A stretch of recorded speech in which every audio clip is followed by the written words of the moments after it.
Tuhan, kami bersyukur Engkau tidak berubah. Semua berubah, tetapi Engkau tetap dan kekal. Maka Engkau bisa menjadi sandaran yang kokoh dan kuat bagi hidup dan jiwa kami. Apa yang Kau katakan, jadi demikian. Apa yang Kau katakan, benar adanya. Firman-Mu adalah hidup yang menghidupkan.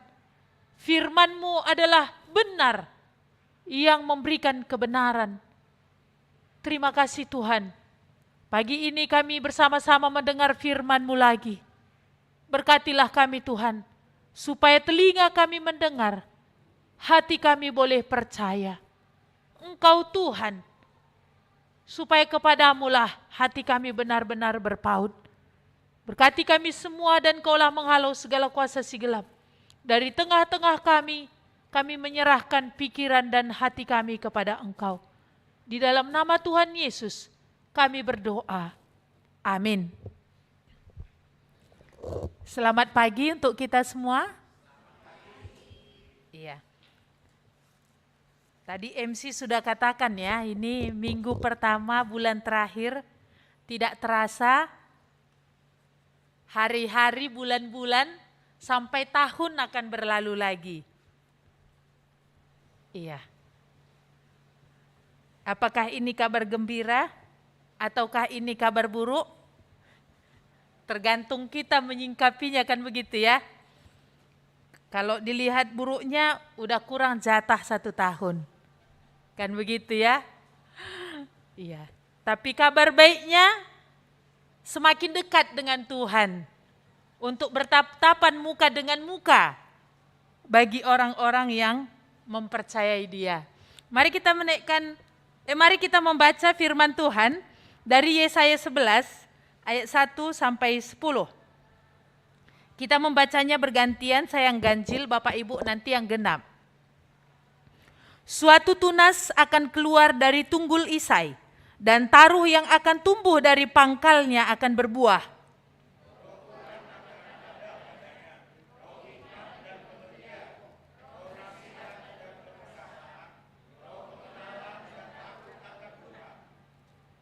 Ya, kesenangannya ialah takut akan Tuhan. Ia tidak akan menghakimi dengan sekilas pandang saja, atau menjatuhkan keputusan menurut kata orang.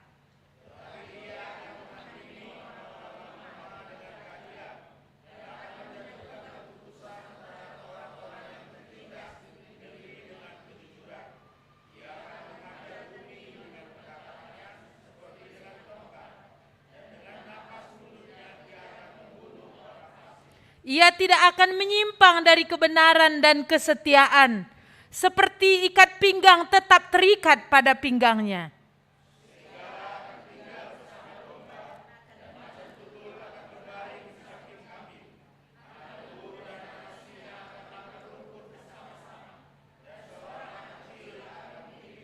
Lembu dan beruang akan bersama-sama makan rumput, dan anaknya akan sama-sama berbaring, sedang singa akan makan jerami seperti lembu.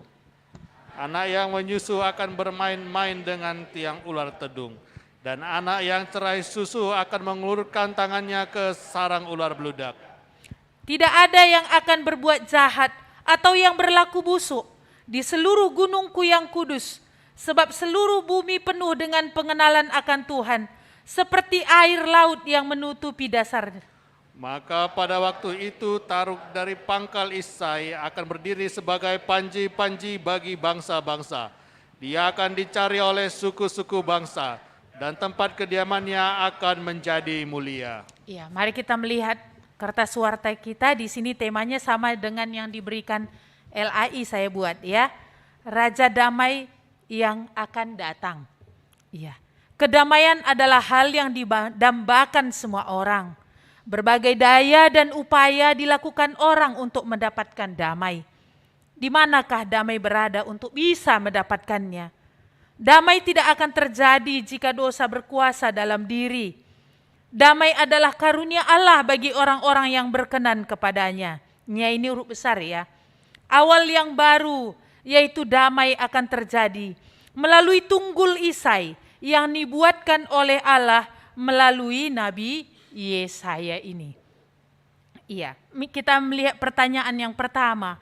Apakah yang dijanjikan oleh Allah lewat nubuatan yang disampaikan oleh Nabi Yesaya ini? Ya, tadi kita sudah baca ya, suatu tunas akan keluar dari tunggul Isai.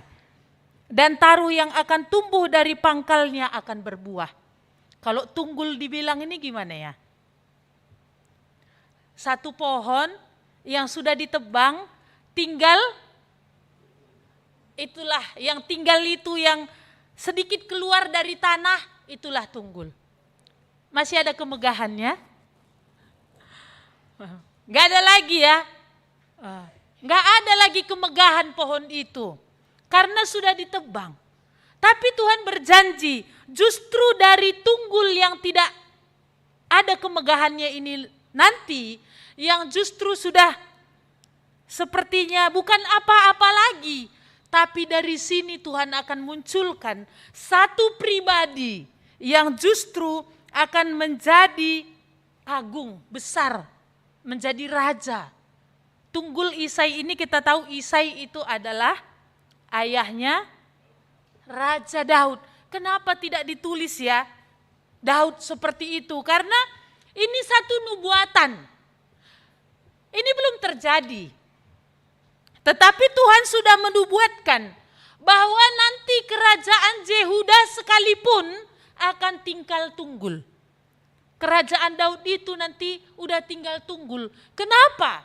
Kita melihat Tuhan mengangkat Israel adalah menjadi terang bagi bangsa-bangsa. Tuhan membuat mereka menjadi satu kerajaan supaya lewat kerajaan Israel ini raja-raja dunia akan boleh mengenal Allah. Tetapi apa yang terjadi? Kita melihat Yesaya ini menjadi nabi dalam pemerintahan 4 raja, yaitu Raja Usia, Raja Yotam, Raja Ahaz, dan Raja Hizkia.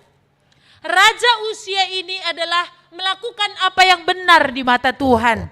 Sepanjang waktu itu Imam Zakaria hidup. Tetapi setelah Imam Zakaria mati, Raja Usia ini dengan semua berkat yang Tuhan beri, baik itu secara ekonomi, Israel waktu itu Yehuda benar-benar makmur, baik secara militer benar-benar kuat, dan bangsa-bangsa lain tunduk kepada Raja Usia. Tapi justru ketika semua berkat yang Tuhan beri, Usia berubah hatinya. Dia menjadi sombong. Dan bahkan dia mau mempersembahkan korban yang harusnya itu dilakukan oleh imam-imam. Imam-imam sudah peringatkan, Usia kau jangan sombong. Sekalipun dengan semua yang sudah Tuhan beri, harusnya rasa hormatmu kepada firman Tuhan itu tetap ada. Tetapi Usia tidak. Dia melawan imam-imam dan dia mau mempersembahkan korban. Dan disitulah Tuhan menghukum dia dengan ada kusta di dahinya. Dan dia diasingkan sampai matinya dalam sebuah rumah. Walaupun demikian ada catatan bahwa dia melakukan apa yang benar di mata Tuhan. Bagian yang ini cacat. Iya, dan di sini tadi kita lihat Yotam. Yotam juga melakukan apa yang benar di mata Tuhan. Tetapi bukit-bukit pengorbanan dia tidak musnahkan. Sehingga bangsa-bangsa Israel masih memberikan korban-korban di bukit-bukit pengorbanan ini. Mereka bukan datang ke bait Allah yang sudah ditetapkan oleh Allah. Disinilah harusnya mereka boleh datang menyembah. Jadi dia benar, tapi di sisi yang lain masih ada hal-hal yang dia tidak benar-benar tuntaskan, yaitu bukit-bukit pengorbanan. Masuk ke Raja Ahaz, ini udah jahat. Dia bahkan sampai menutup bait Allah. Dan dia akhirnya bersandar kepada Asyur. Demi menyenangkan Raja Asyur, dia mengikuti apa yang dipercayai oleh Raja Asyur. Bahkan apa? Dia membangun mesbah. Sebagaimana yang dia lihat di negara-negara yang dimusnahkan oleh Asyur. Untuk dibangun dan diletakkan di bait Allah. Dan mesbah yang sudah Tuhan tetapkan di sini harus dibakar korban, disuruh disingkirkan. Nggak ada rasa takut kepada Tuhan. Bahkan dia mempersembahkan anaknya sebagai korban untuk menyenangkan berhala-berhala yang dia sembah. Dan ini sangat melukai hati Tuhan. Oleh karena Ahaz hidupnya sangat jahat. Dan di sini kita melihat Hizkia. Hizkia ini mulai menyadari bahwa bersandar kepada Asyur, berlindung kepada Asyur, ini adalah jahat kepada Tuhan. Maka dia mulai mau berharap kepada Tuhan. Ketika dia mau mulai berharap kepada Tuhan, disitulah Raja Asyur mengintimidasi dia. Bahwa apa? Kau mau berharap? Lihat bangsa-bangsa yang lain, yang Allahnya banyak saja aku tundukkan. Lalu kamu mesbahmu cuma satu. Mesbah-mesbah Allah lain banyak. Semua sudah tunduk samaku. Tapi kamu berharap kepada Allah yang kau katakan itu. Dia mau menghasut bangsa Israel, bangsa Yehuda untuk melawan kepada Hizkia. Hizkia berharap kepada Tuhan di tengah kelemahan, di tengah ketidakberdayaan, dia berseru kepada Tuhan. Supaya Tuhan akan memberikan pertolongan bagi dia atas hinaan, olokan dari Raja Asyur ketika dia berharap kepada Tuhan. Kita melihat bagaimana Tuhan bekerja dengan hanya mengutus satu malaikat saja ke dalam perkemahan tentara Raja Asyur. Ini mendatangkan kematian yang begitu besar di tengah-tengah prajurit Asyur. Tidak bisa tidak Raja Asyur berbalik. Apa yang Tuhan buat? Ketika di negaranya, Raja Asyur ketika menyembah kepada dewa berhalanya, Tuhan membuat dua anaknya membunuh dia dari belakang. Di depan berhalanya itu. Jadi kita melihat Yesaya menjadi nabi di tengah keempat raja yang berganti ini tadi. Mulai dari Usia, Yotam, Ahaz, dan Hizkia, dia menjadi nabi. Menyerukan suara Tuhan. Kita melihat tadi, coba kita baca sedikit mundur ke belakang. Yesaya 10 ayat 33. Lihat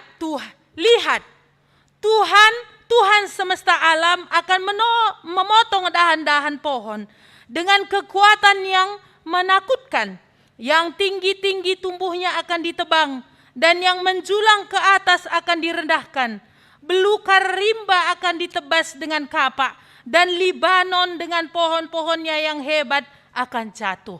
Ini nubuatan tentang bagaimana Tuhan berkata bahwa keangkuhan, kesombongan dari Raja Asyur Tuhan akan runtuhkan. Tuhan akan tebang. Pada masa itu Raja Asyur raja yang kuat. Raja yang menaklukkan kerajaan-kerajaan. Tetapi Tuhan sudah menubuatkan. Semua pohon-pohon tinggi akan kutebang. Maka di sini kita lihat apa yang Tuhan katakan genap. Asyur tinggal cerita.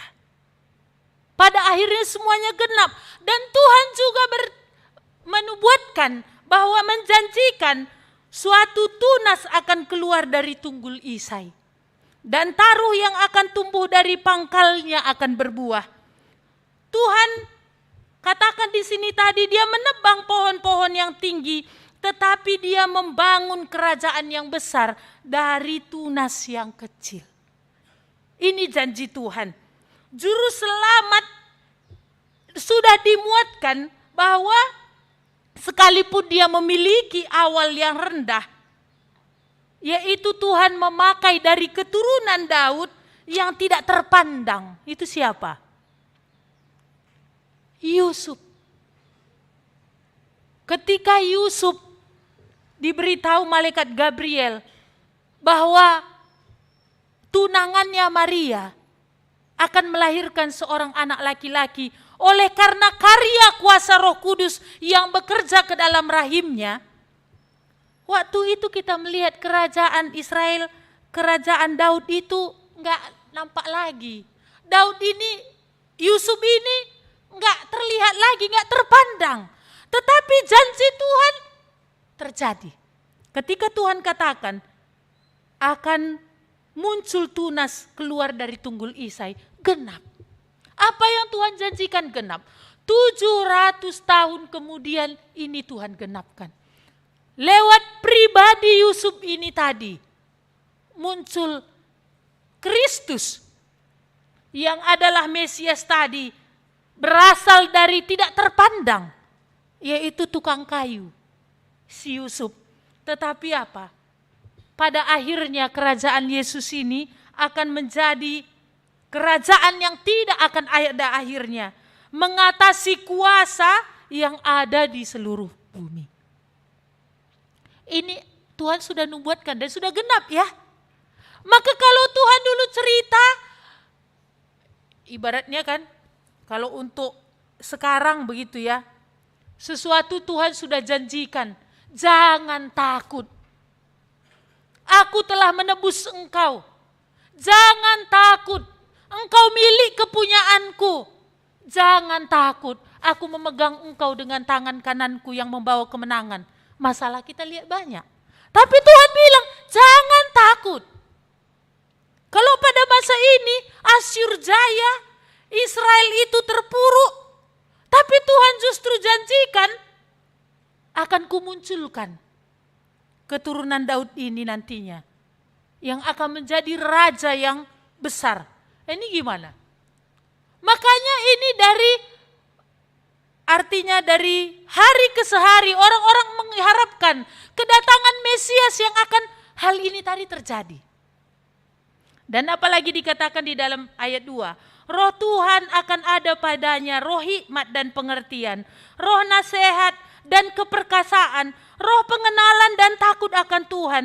Ya, kesenangannya ialah takut akan Tuhan. Iya.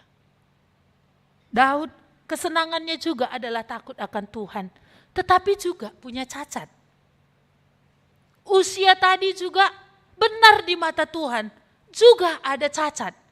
Yotam melakukan apa yang benar di hadapan Tuhan, juga bercacat. Tapi satu pribadi ini tidak akan ada cacat. Dia akan menjadi raja yang dikatakan tadi bagaimana? Menghakimi bukan dengan sekilas pandang. Dan juga menjatuhkan keputusan bukan menurut kata orang. Raja-raja dunia mungkin dalam menghakimi masih bisa salah. Dalam membuat keputusan dipengaruhi oleh pendapat orang. Tapi dikatakan yang akan kumunculkan dari tunggul Isai ini, kalau dia memberi penghakiman bukan sekilas pandang. Dan menjatuhkan keputusan bukan menurut kata orang. Kita melihat apa kata orang tentang Sakeus. Seorang yang berdosa yang gak layak untuk ditemani. Yang gak cocok menjadi tetangga sekalipun mungkin. Terlalu najis hidupnya dan uangnya. Mungkin seperti itu ya. Bagi orang-orang yang berkata, aku orang beragama. Aku orang yang saleh. Ini pendapat hampir semua di kota Jericho. Apakah Tuhan terpengaruh dengan pendapat semua orang? Dia bukan tadi dikatakan menjatuhkan keputusan menurut kata orang. Tapi dia melihat sampai kedalaman. Sekalipun kejahatan Sakeus begitu besar. Tetapi ada hati yang sungguh mencari Tuhan. Saleh-saleh pun duduk ya. Begitu ya. Dengan baju yang panjang. Rambut yang terurus. Tapi Tuhan juga tahu. Oh, ini hatinya uang. Siapa? Si Judas kan? Hatinya gak pernah tuh untuk Tuhan. Hatinya terus uang. Murid-murid aja gak tahu. Kalau yang di samping ini koruptor yang paling jitu. Hampir gak ketahuan segala seluk beluk yang dia kerjakan. Tetapi Tuhan dari awal sudah berkata, satu di antara kamu ini iblis. Walaupun aku sudah memilih kamu. Tapi satu di antara kamu ini iblis. Liciknya bukan main. Murid-murid terperdaya. Tapi apakah Tuhan bisa diperdaya? Enggak. Menghakimi tidak dengan sekilas pandang. Iya. terhadap perempuan Samaria. Orang Samaria sudah menghakimi. Tetapi apa? Tuhan tahu. Di balik sikap yang sedemikian ada rasa haus yang begitu tinggi dalam jiwanya. Maka Tuhan berkata, kalau kau minum dari air sumur ini, kau akan tetap haus. Tapi kalau kau minum air dari air yang kuberikan, kau tidak akan haus sampai selama-lamanya. Kita melihat tunas yang dari tunggul Isai ini. Itulah Yesus yang dia tidak ada cacat. Yang kesenangannya dikatakan tadi benar-benar adalah takut akan Tuhan. Maka tidak ada satu sisi pun di dalam hidupnya, tidak ada satu titik pun kesalahan di dalam dirinya. Dan dikatakan roh Tuhan ada padanya, roh hikmat, roh pengertian, roh nasihat dan keperkasaan. Roh pengenalan dan takut akan Tuhan. Satu pribadi yang sangat sempurna. Tuhan katakan, aku akan bangkitkan. Menjadi Mesias, menjadi juru selamat, menjadi pokok keselamatan bagi dunia. Menjadi, artinya ini yang akan memberikan pengharapan bagi dunia. Iya. Kita melihat pertanyaan yang kedua. Ada 3 hal pemulihan atau damai yang akan terjadi ketika Mesias datang. Apa sajakah itu? Yang pertama kita melihat di ayat yang ke-9. Tidak ada yang akan berbuat jahat atau berlaku busuk. Di seluruh gunungku yang kudus dan seluruh bumi penuh dengan pengenalan akan Tuhan. Seperti air laut yang menutupi dasarnya. Raja ini tadi yang akan menghakimi orang-orang lemah dengan keadilan dan menjatuhkan keputusan terhadap orang-orang tertindas di negeri dengan kejujuran dan akan menghajar bumi dengan firman-Nya dan yang akan dikatakan membunuh orang fasik dengan napasnya yang tidak akan menyimpang dari kesetiaan dan kebenaran. Itu dia akan pegang seperti ikat pinggang yang mengikat di pinggang. Kalau ini yang memerintah, bukankah akan ada sesuatu hal yang baru, sesuatu yang besar? Kita melihat raja-raja yang ada yang sudah memerintah, semua bercacat. Tetapi raja ini tidak. Ya kan pengen diperintah orang yang seperti apa ya? Sekarang dengan pemerintahan kita yang ada sekarang, kita cukup banyak mengagumi gitu ya. Ada banyak hal-hal yang dia kerjakan seperti itu. Mungkin dan banyak juga yang mengolok, banyak juga yang mengejek, banyak juga yang memunculkan. Yang ini jelek dia buat, yang ini gak benar, yang ini gagal. Ada macam-macam. Walaupun di sisi lain yang ini baik dia kerjakan. Ini pembangunan segala macam. Sisi yang lain ada pro dan kontra. Karena memang apa? Ya tetap manusia yang ada kelemahannya. Tetapi pribadi dari tunggul Isai, itulah Yesus, tidak akan ada cacatnya. Ini yang akan memerintah. Ya kan pengen diperintah sama yang mana? Yang katanya tadi roh Tuhan ada padanya, roh hikmat. Segala pengertian, segala hal yang bisa artinya memberikan nasihat keperkasaan, itu ada padanya. Kalau ini yang memerintah kita, maka dikatakan ayat yang ke-9, kejahatan tidak akan ada di gunungnya. Di dalam Kristus ini, di dalam pribadi tunggul Isai ini, kita akan didamaikan dengan Allah.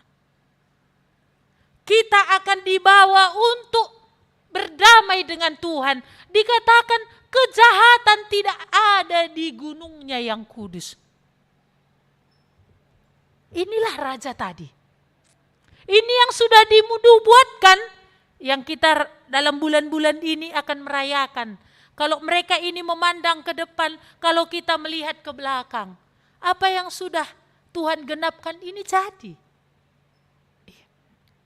Maka yang pertama pemulihan yang dilakukan oleh keturunan dari Daud, yaitu tunas yang muncul yang adalah Mesias ini, mendamaikan kita dengan Allah. Ini yang pertama. Maka di dalam gunungku yang kudus tadi Tuhan katakan, tidak ada kejahatan, tidak ada kebusukan.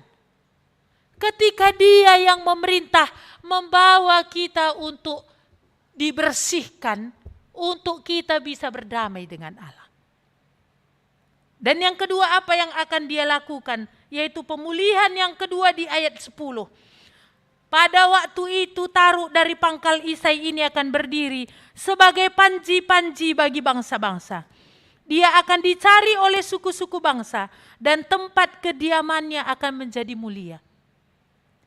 Bangsa-bangsa di dalam Dia akan menjadi satu. Yang selama ini semua punya gap, semua terpisah, semua saling menyerang, semua saling menundukkan.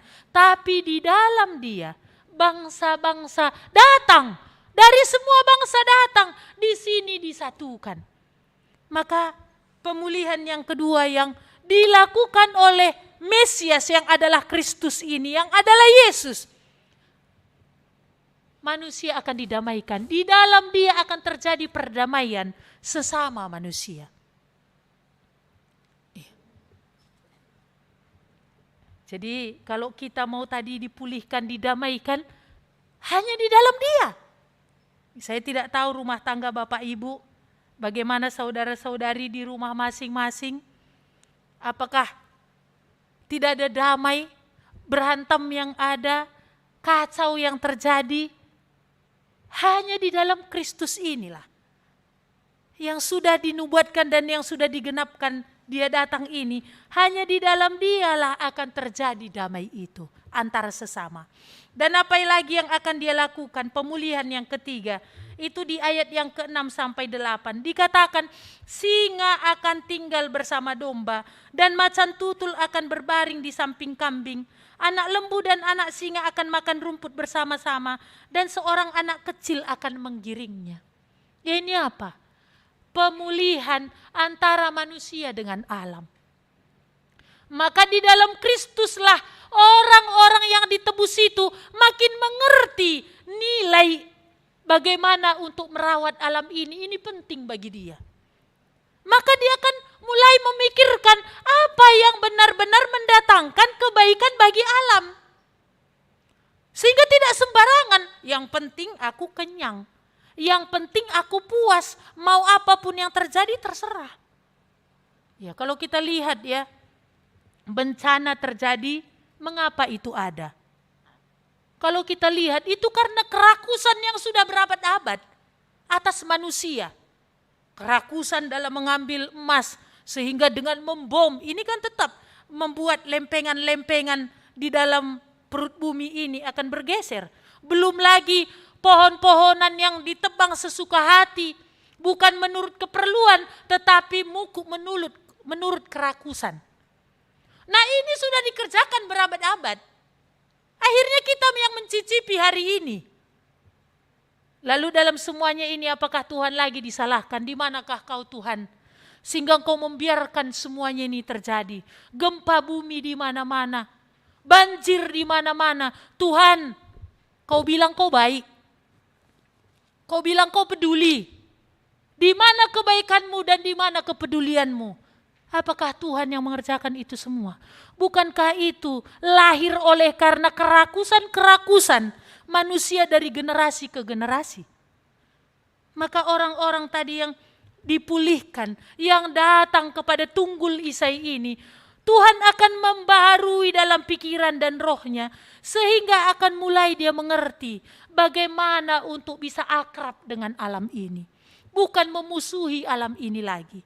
Bukan untuk membinasakan, bukan untuk merusakkan, tapi memperbaiki.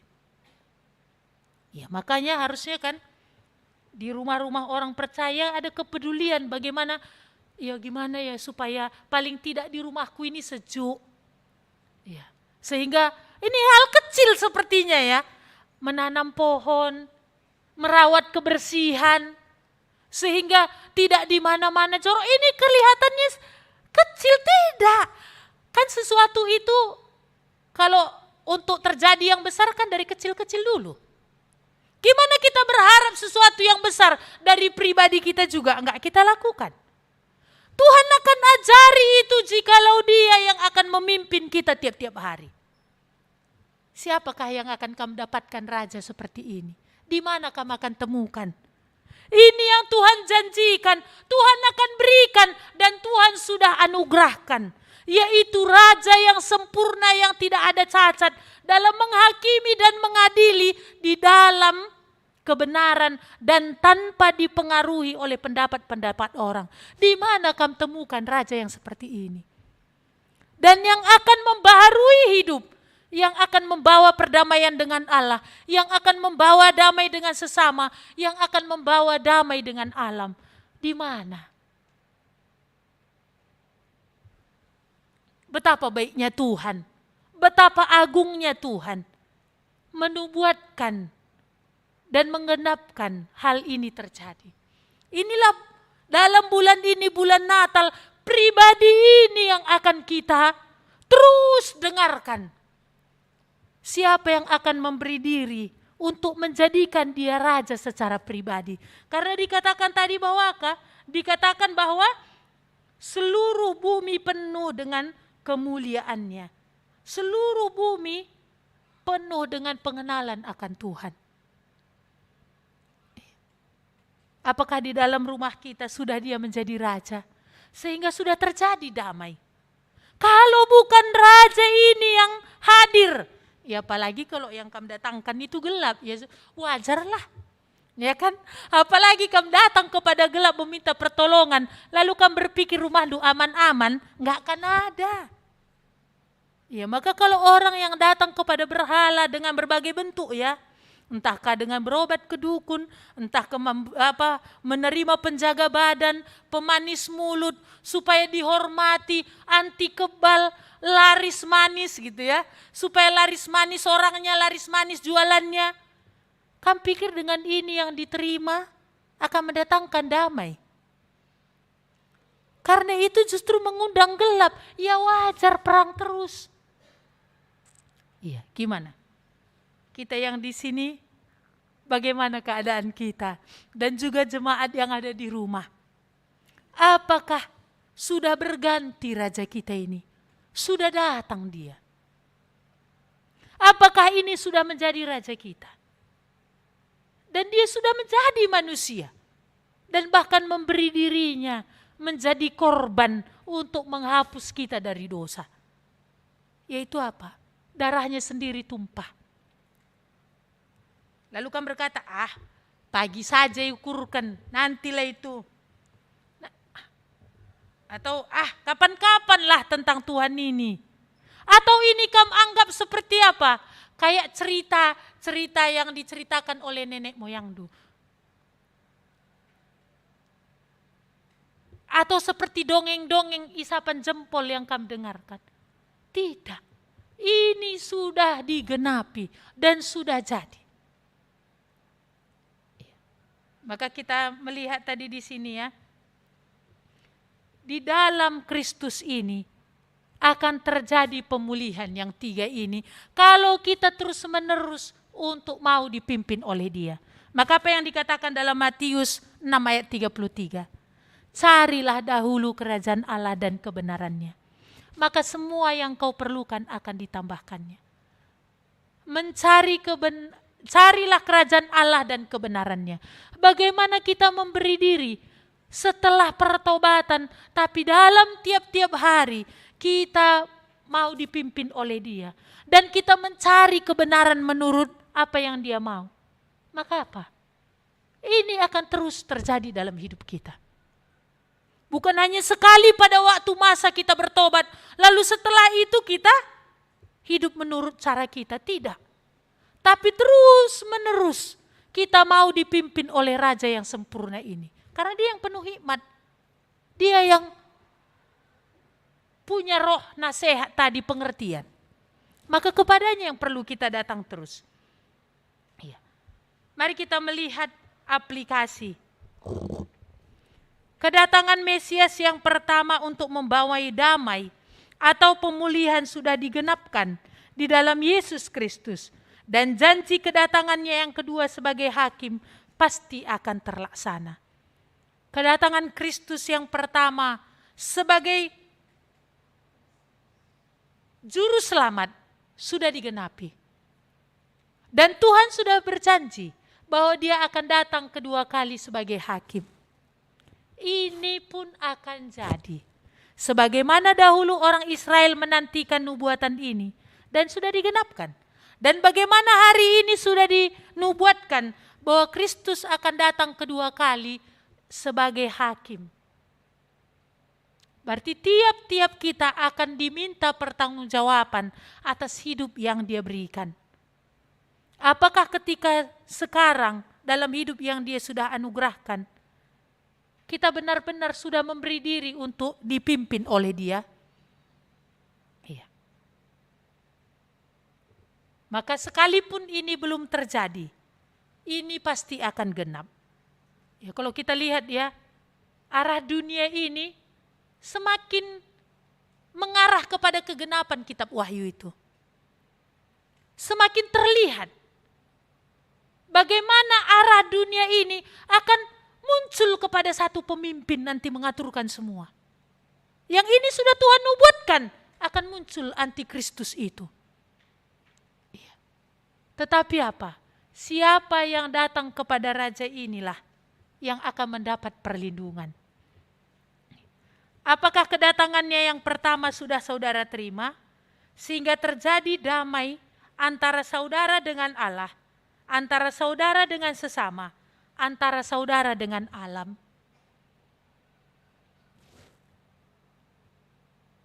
Ya, ini pertanyaan yang perlu dijawab masing-masing ya. Apakah sudah aku terima tunggul Isai ini tadi yang sudah digenapkan, yang sudah datang di dalam pribadi Yesus ini? Hanya di dalam dialah kita akan bisa berdamai dengan Allah, dengan sesama, dan juga dengan alam sekitar kita. Mari kita berdoa.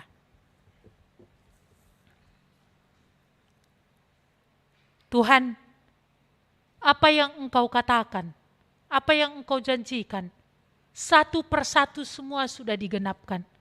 Dan apa yang belum genap, dan pasti akan genap pada waktu yang Tuhan tentukan.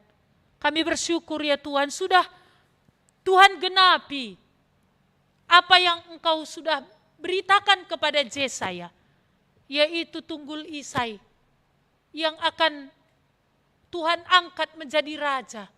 Bagaimana dia memerintah dengan hikmat yang berasal daripada Tuhan, pengetahuan, pengertian, bahkan menghakimi bukan sekilas pandang.